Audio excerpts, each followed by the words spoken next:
मध्य रेल्वेच्या विशेष मेगा ब्लॉकमुळे जर पाहिलं प्रवाशांना या मेगा ब्लॉकचा जो आहे तो सामना करावा लागत आहे। तब्बल 3 दिवसांचा हा मेगा ब्लॉक आहे। शुक्रवारी मध्यरात्रीपासून हा मेगा ब्लॉकला जी आहे ती सुरुवात झालेली आहे। आज शेवटचा दिवस आहे या मेगा ब्लॉकचा।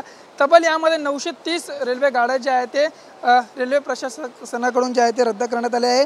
ठाण्यामध्ये पाहिलं तर 5 व 6 आणि त्याचबरोबर छत्रपती शिवाजी महाराज टर्मिनसवरील 10 व 11 फ्लॅट विस्तारीकरणाचं जे आहे ते काम जे आहे ते सुरू आहे। त्यामुळे हा विशेष जो आहे तो मेगा ब्लॉक जो आहे तो घेण्यात आलेला आहे। आणि आज रविवारचा दिवस असल्यामुळे फारशी जी आहे ती गर्दी जी आहे ती रेल्वेमध्ये आपल्याला पाहायला मिळत नाही। त्यामुळे जर पाहिलं तर आजचा जो शेवटचा दिवस आहे आणि 12:30 वाजेपर्यंत जो आहे तो हा जो मेगा ब्लॉक जो आहे तो खुलणार असल्याची माहिती जी आहे ती रेल्वे प्रशासनाकडून देण्यात आली आहे। आपल्यासोबत काही प्रवासी त्यांच्याशी म्हणून काय सांगाल, तुम्ही आता कुठे चालले आणि आज मेगा ब्लॉक जो 12:30 वाजता खुलणार आहे, कसं पाहताय?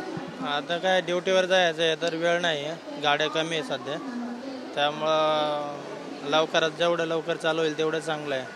मला 8ला ड्युटी होते पण आता वेळ होतोय। ओएसिस फर्टिलिटीच्या तज्ञांनी IVF उपचार पद्धतीद्वारे 1 लाखांहून अधिक जोडप्यांना मातृत्व प्राप्तीचा आनंद दिला आहे। मोफत अपॉइंटमेंट बुक करण्यासाठी आजच संपर्क साधा। की लवकरात लवकर जो हा मेगा ब्लॉक जो आहे तो खुलला पाहिजे आणि लवकरात लवकर आम्हाला आमच्या लोकेशनवरती पोहोचायचं आणि हे काम लवकरात लवकर पूर्ण झालं पाहिजे अशी जी मागणी जी आहे ते प्रवाशांकडून होताना आपल्याला पाहायला मिळत आहे। कमलेश डोंगरेसह अविनाश माने, TV9 मराठी, मुंबई।